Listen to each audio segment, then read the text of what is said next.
Welcome to the You're Not Invisible After 50 podcast. I'm Kiran Kumar, founder and host of You're Not Invisible After 50. Despite the title, you don't have to be over 50 to listen to this podcast. No matter whether you're 25, 45, or 65, we can all learn lessons from each other to help us build a better, more fulfilled life. Come listen to the inspiring stories of all the phenomenal women over 50 who are kicking ass and making an impact. They are not invisible. I'm not invisible, and neither are you. So, no matter what society says, life doesn't end at 50. In fact, it's just beginning.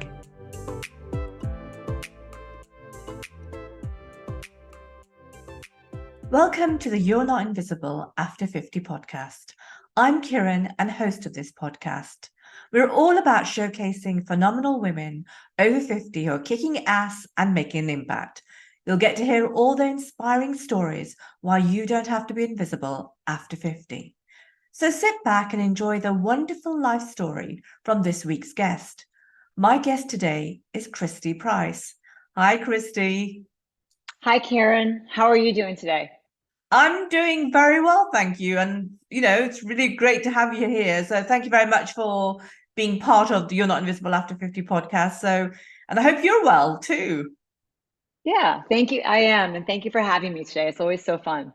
Oh, this is going to be hopefully a hoot, right? So let's get on and get you to introduce yourself in one line or more to our listeners before we move into the body of this podcast.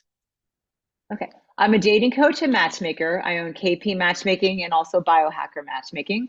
And I help people find love either on their own or I actually help them. I introduce them to clients that are mutually aligned with their life and relationship goals.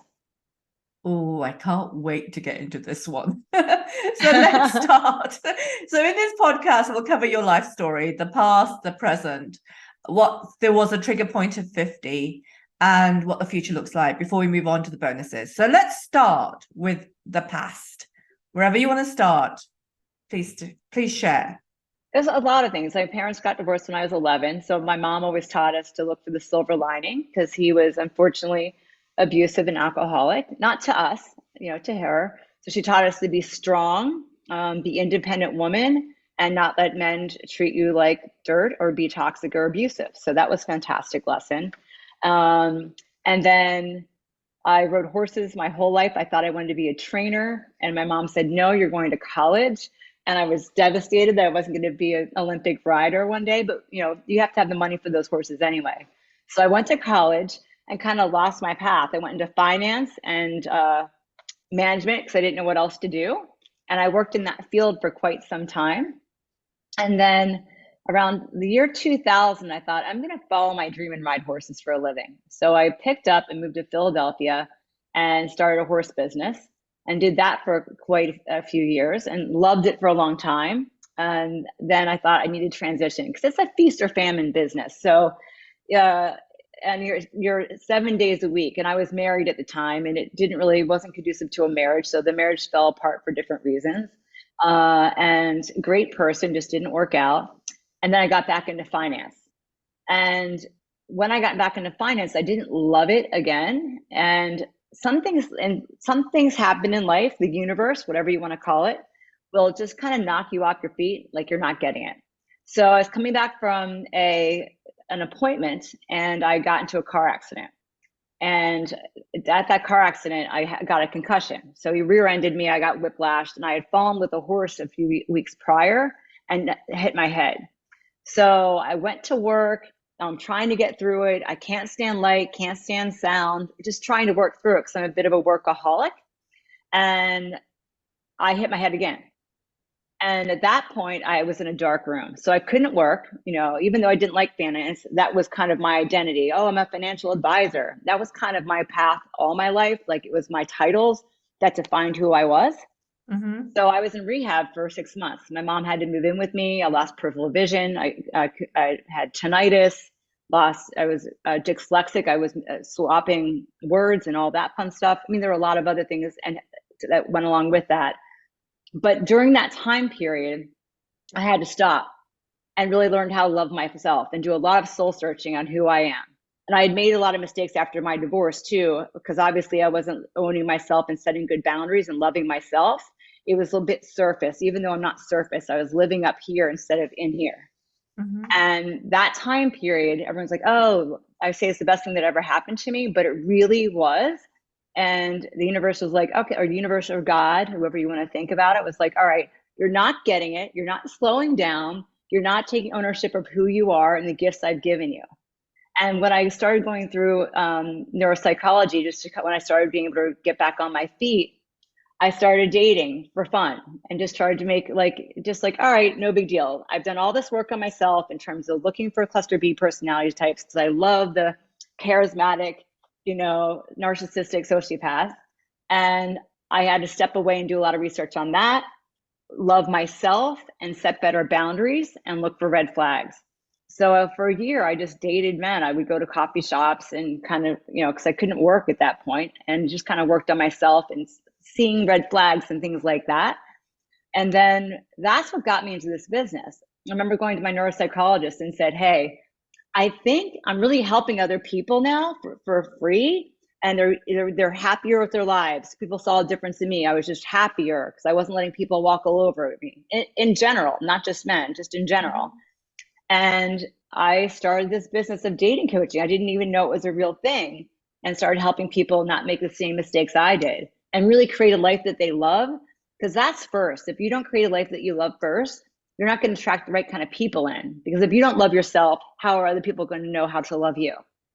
So those are some transitional periods in my life that really got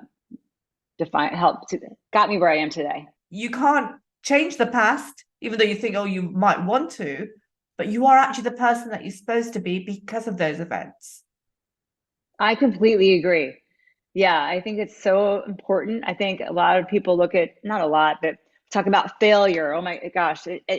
Most of the people have failed in their life, and it's a learning experience. Or if something traumatic happened to you, it's a learning experience. So think out of anything uncomfortable or awful, if you learn from it and take the pieces from it to make you stronger and better and see it coming down the line in the future, it just makes you a stronger person. You have better tools. You're better equipped to deal with life and, just life, love, friendships, whatever that may be.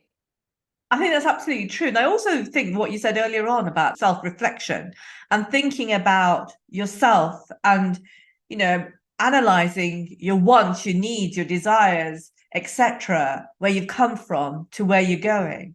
Having the time to do that is really important, because if you don't do that self-work, you won't actually be able to move forward, right? And that's what you did as well. Yeah.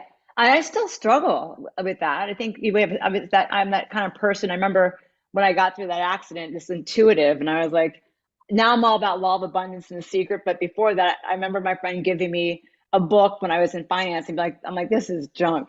And now I believe in all that. But I remember this intuitive, she's like, I'm just going to give you a free reading. Just let me do this. She said, and this is when I was recovering. I was trying to figure out what I wanted to do, back in finance, this, that. So you're a spin top. You just keep spinning, and then things fall into your lap. It doesn't mean they're the right things, but you just grab onto everything. So I have that personality. So I think we all do, or we all have certain traits. It's about taking the time to know yourself, ground yourself, and take the time to really make sure that you're staying on track with the direction you want to go. What do you think? Absolutely. I think, you have to do that work. And that's the only way you're going to move forward. Because if you don't do that work, you're going to, as you said, you're going to spin, you're going to go round in circles, and you're not going to move forward anytime soon, right? Yeah. So tell me is there anything else you'd like to talk about in terms of your past, before we move on to the present, and if there was a trigger point at 50? Well, COVID. I think COVID affected a lot of people, right? So I was living in Philadelphia and I built my business there. And COVID, the good thing out of COVID, we all went remote. So that's one good thing. But I was getting depressed, and I'm not that person. I'm always very positive. I do my gratitude, I do my journaling, and we're locked in Philadelphia. Everyone had different experiences, and I couldn't see friends. I couldn't see family. My mom was afraid to see me, and we're very close. And I remember just sitting there being like, why am I here in Philadelphia? Like, and I'm a person that if you're not happy with the situation, a relationship, career, job, then you need to make a change. You can't sit there and just complain about it because nothing's gonna get better.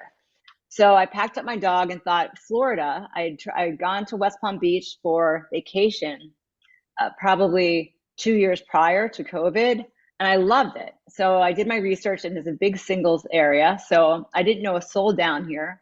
I didn't know anyone in Philadelphia when I moved there either, and just had a calling. Like if you ground yourself and you get a gut feeling, go through intuition, the universe or God, whoever, however you think about it, you'll get a feeling. And I just packed up my dog and drove down here, and everyone thought I was crazy. And I was going to go to the West Palm Beach side of Florida, and my friends were at Dunedin, the West Coast side of Florida. So I was going to go here for a week and then the other side for a week. And when I came down here, I came down over my birthday because I just turned 50, and I was like, I'm out of here. So I was already depressed. I just turned 50. And then Thanksgiving came around, and I met some people that were great. One of them is still my best friends. And he said, you're here by yourself? Come over for Thanksgiving.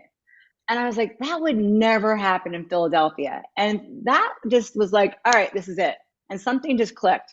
And I went up, I packed up my stuff, sold all my furniture, and moved down to West Palm Beach. And the place I got, I was sight unseen because it was hard to get a place down here. So it was totally like, I just knew I had to be here. So, and I love it. And so now I work in West Palm Beach, and I still have a lot of clients in Philadelphia and New Jersey, and then across the board. So I think just that's one thing that I think if we have a calling or we're not happy in the place that we are, you have to make a change. And a lot of people are afraid to change, but it's a little scary, but getting out of your comfort zone helps with confidence building, and you have to do it, right? Oh, absolutely. And that, what you are just describing actually happened to me, because I moved from the town that I was living in with my ex-husband. And I decided that I was going to move. And I had this calling. I'm actually in Bristol now. And it's like, okay, let's move there. Packed up the house, packed up everything, moved down, started my business, started podcasting. And now I'm like, now where next? Where can I go? Where's my calling? So what you just said resonates very deeply with me, because I kind of look for those signs and go, what's the universe trying to tell me here? Where do I need to go next? And I know it's not Bristol forever, but I'm waiting for that sign. Yeah, absolutely waiting for that sign. Yeah, and your podcast is flourishing. Like it just skyrocketed. So obviously that was the right move for you. Absolutely, absolutely. Let's just move on to it's interesting what you just said about, at 50, you decided to pack up, move on, and so that kind of brings us very nicely to the trigger point at 50. What else was going on at that time? So explain that to me. It was a lot of things. I think, unfortunately, and I do believe age is just a number. I think it's about your youthfulness and how you handle things. And the one good thing, you don't care anymore what people think about you. That's a great thing when you hit your 50s, 40s into 50s.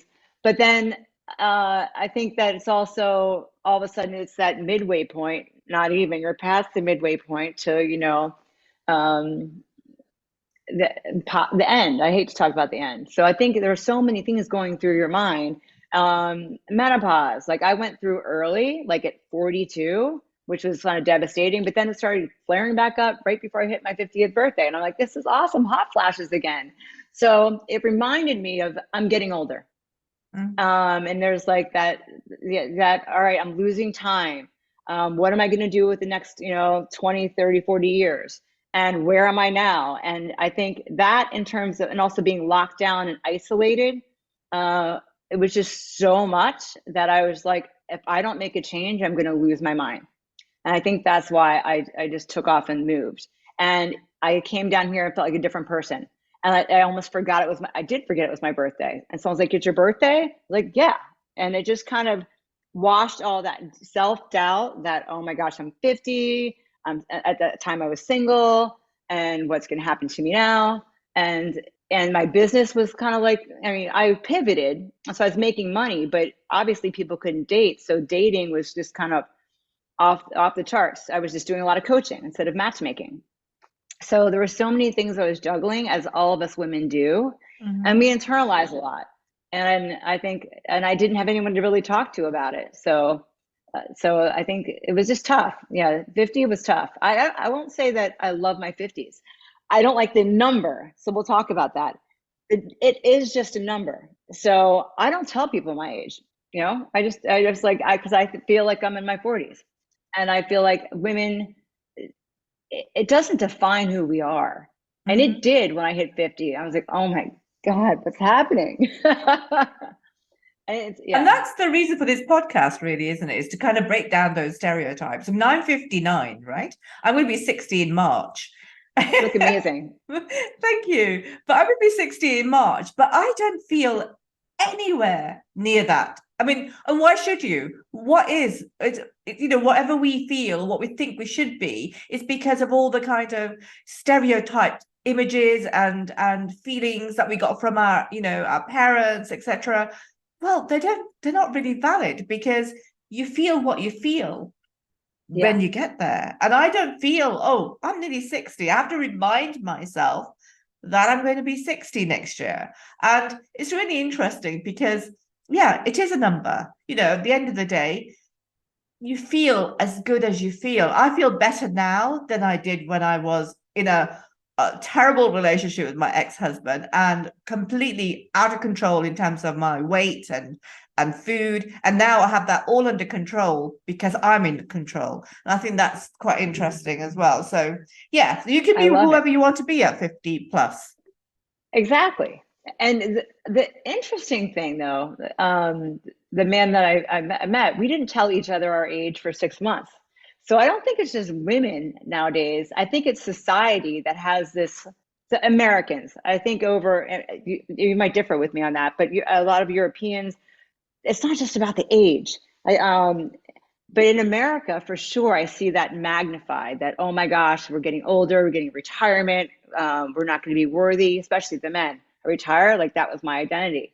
There's definitely a stigma wrapped around getting older, and it's really sad. I think it's actually that exists in the modern world across the world. And it's interesting. I Hmm. never thought that until I started this podcast. But when I have guests from India, they're actually feeling the Okay. same. So it's interesting. It is across the world, it's across the modern world, and no matter where you are in the world. So it's interesting kind of phenomena. But this is what this is all about. This is about breaking the Yeah. stereotype, right? That we can be whoever we want to be, regardless of what age we're at, right?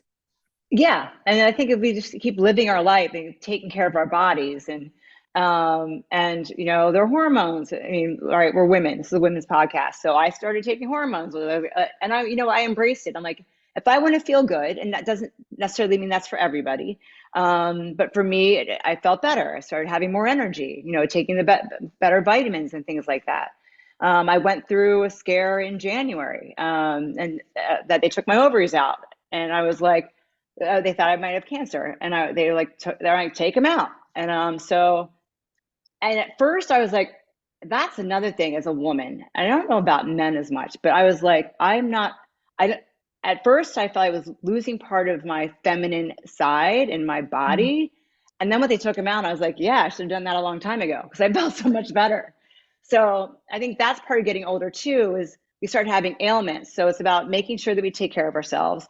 Even when they told me I had that scare, I was like, positivity, positivity, because I do believe what you put out, you attract. So I just was like putting it on the table. It's going to be fine. And thankfully it was. I'm grateful you are completely recovered from that. So excellent. Let's move on. Let's talk about the present because this is where it gets really. Oh, I'm not saying it wasn't interesting before. It is. It has been. But tell me about the work that you're doing currently.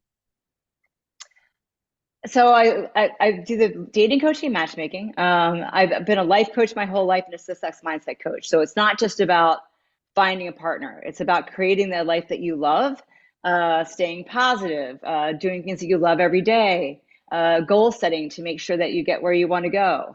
And then once you create that life that you love, then you start finding healthy people to date and relationships. And you also recognize the ones that aren't healthy because you're in a good Mhm. place.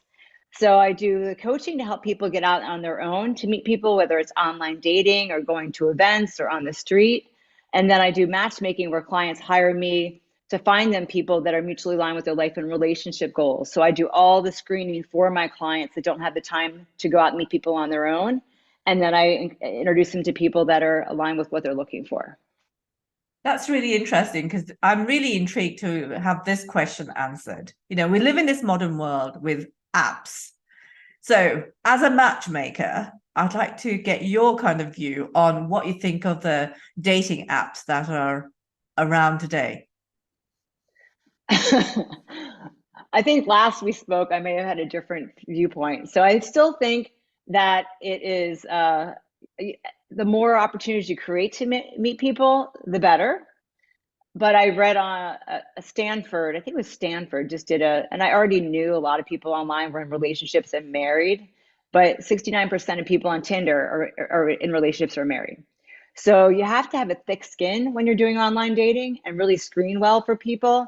Do background checks, so get their full name, look on Facebook, do a reverse search on their phone number, and just make sure that they're real. And not necessarily for the danger piece, but like, why waste your time meeting people in person if they're married in a relationship or a swinger? Or that's going to be hard to figure out. But I mean, there's so many things on there, and there's no judgment to if you're married and have an open relationship and most people know about it, or if you're a swinger. But if you're looking for a monogamous relationship, which is what I do for my clients, it's just that you have to screen when you're online dating pretty well and have a conversation with them first. At least talk to them on the phone, because you can learn a lot from someone on the phone, and maybe not ask all the deep questions you want to ask when you're messaging them, because people have time to think about the response. So wait till you talk to them. So how long have you been divorced? Or are you divorced? How long? Things like that. And see how they stutter or respond. I mean, it's really interesting because, I came out of my relationship. I haven't actually ventured into another relationship at all, simply because, as you said, you've got to be comfortable with yourself. And I think only at this stage now in my life, at this very moment in time, do I feel comfortable with myself.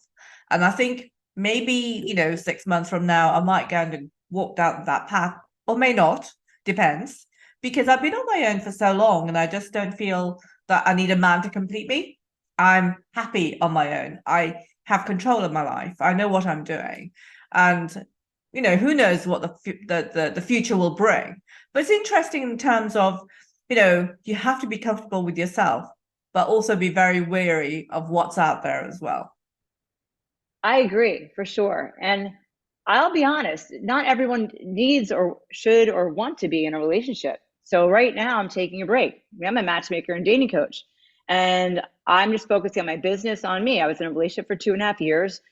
We just kind of grew apart, and I just wanted to take a break and focus on me. So there, as you go through life, I think that being alone and creating a life that you love, that you're mentioning, is and loving yourself first is number one. And if you're not there yet, then just take the time. And I think it's important to enjoy being alone as well. So if you always have to be around other people, then you're kind of searching to fill some void. So many people. I mean, I'm an ambivert. If you're an extrovert, but still taking the time for you is so important. And maybe it's not the time for some people to be in a relationship, and be in a relationship with yourself. Like, I think society, I'm going off on a tangent, but I have so many clients that say, I'm single, like I'm not worthy, or people ask them, why are you single? Like, it's some curse, but it's not. Like, why would a relationship define who you are? You define who you are. Even when you're in a relationship, you are an individual. So I think that separation is important to remind ourselves of. You don't have to rely on a relationship to define you, because you should actually be defining yourself, right? That's what you present to the world. So I just love what you've just said, Kristi. It's been fantastic hearing that from a dating coach and matchmaker. Thank you. Is there anything that you want to say more about what you're doing currently? Speaking engagements, I'm trying to get out and touch more people. I'm trying to make a bigger difference in the world, like spread a lot across the world. So I'm getting different doing like more podcasts, getting involved with more personal development types of organizations and things like that, where people really want to learn and really want to show up as their best self and create, I hate to say create a life that you love because everyone uses that term, but really, that's pretty much how I would explain it. You wake up every day, you're happy. And if you're not, because it's not going to happen every day, you're doing steps to make sure that you get in that mindset to start your day. So that's my passion really, is people. And then helping them find love, but helping them find love within themselves first. That's always been what I love to do, helping them attain their goals. And then the love will come. So it's that whole process. Nice, absolutely lovely. So let's talk about the future. Have you got any thoughts about the future, about any other plans or? Yeah, well, I'm trying to expand more. So we're working to train more matchmakers to do, we work with integrity. That's important. So we're working to train other matchmakers to do the process the way we do it. I'd love to do more speaking engagements. I want to touch more people and help more people. So that's my goal, like you are. Yeah. Well, yeah. Can I say that? Yes, I'm going. I do. Yes, you Yes, can. right across the world. Thank you very much, world audience. Yeah. So let's look at the bonuses. So the 5 tips that you would give to anybody who's under 50. What would you say? Well, it's very similar to all ages, but create a life that you love first. So I think especially when I remember being in my 30s or 40s, I can just remember this one, not comparing yourself to other people. Really, when you create that life that you love, you own who you are and you own your journey. And by comparing yourself to other people, there are always going to be people that are maybe farther along than you or even beneath you. And it's about not judging those people behind you and not comparing yourself to, oh my gosh, I'm not there yet. I'm not there yet, and putting yourself down. So own where you are now. That's those are kind of 2 things. And then create something, because you're at that point you're creating your career, you're working, maybe you have kids. So take time to do something that you love every day, whether it's a 10-minute walk, listening to a podcast, painting, reading, just something that just is just for you.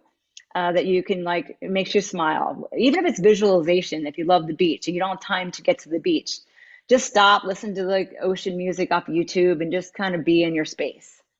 And gratitude. So gratitude's big. So like I mentioned, mindsets, for getting a positive mindset, it's a struggle sometimes. We go through stuff in life. So having a gratitude journal, writing at least 3 things or 5 things down every morning before you start your day.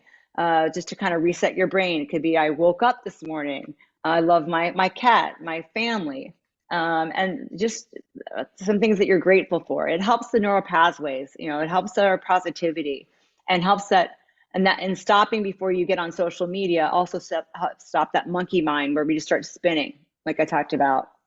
And then before you go to bed too, if you do that for, you have to have a 5-minute process before you go to bed because your brain takes on everything.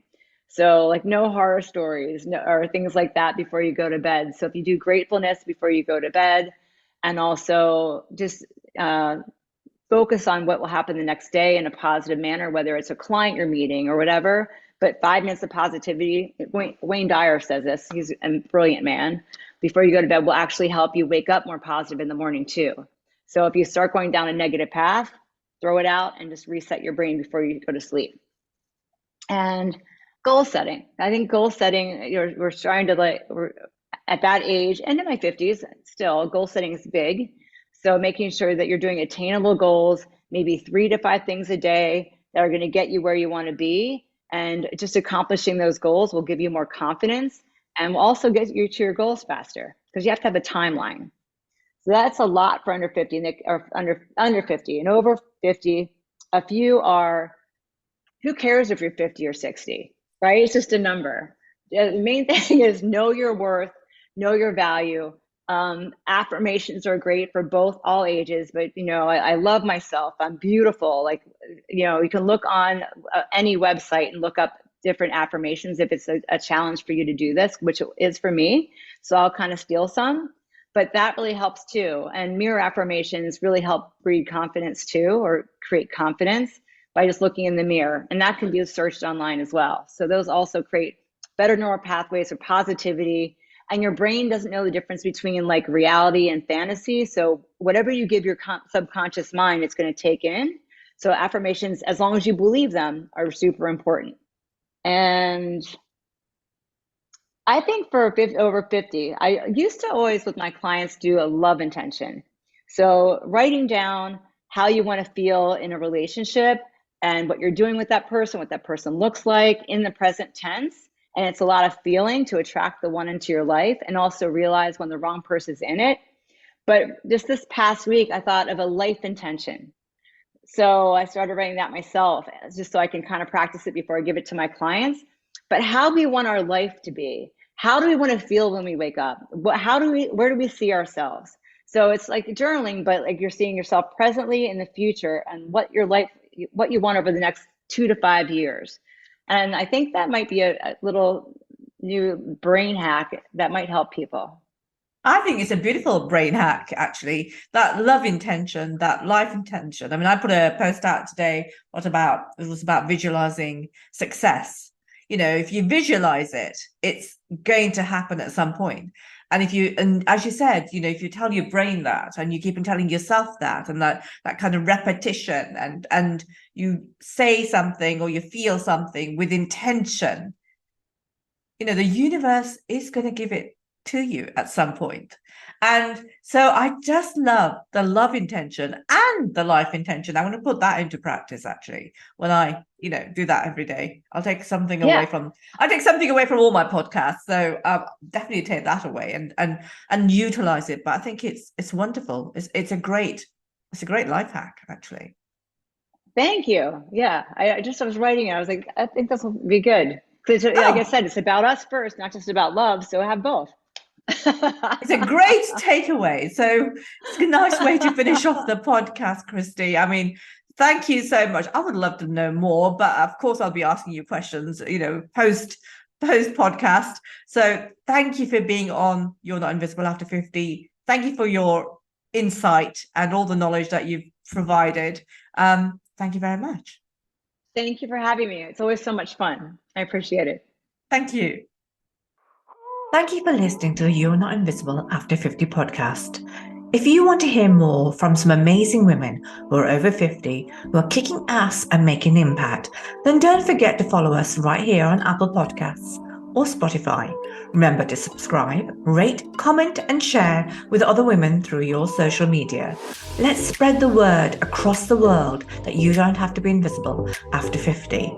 Check out our other services on www.you'renotinvisibleafter50.com and follow us on Instagram, Facebook, LinkedIn, TikTok, and YouTube. And always remember that life doesn't end at 50. In fact, it's just beginning. But wait, we have even more to offer. Join us and tune in to our other podcast, Shamelessly Untamed, a transformative series that encourages you to embrace your true self and celebrate your uniqueness. Make sure to subscribe to Shamelessly Untamed podcast on Apple Podcasts or Spotify. Don't forget to rate, comment, and share with anyone who can benefit from its content. Explore our additional services at www.roaringahead.com and be sure to follow us on Instagram, Facebook, LinkedIn, TikTok, and YouTube. We look forward to you connecting with us. Thank you.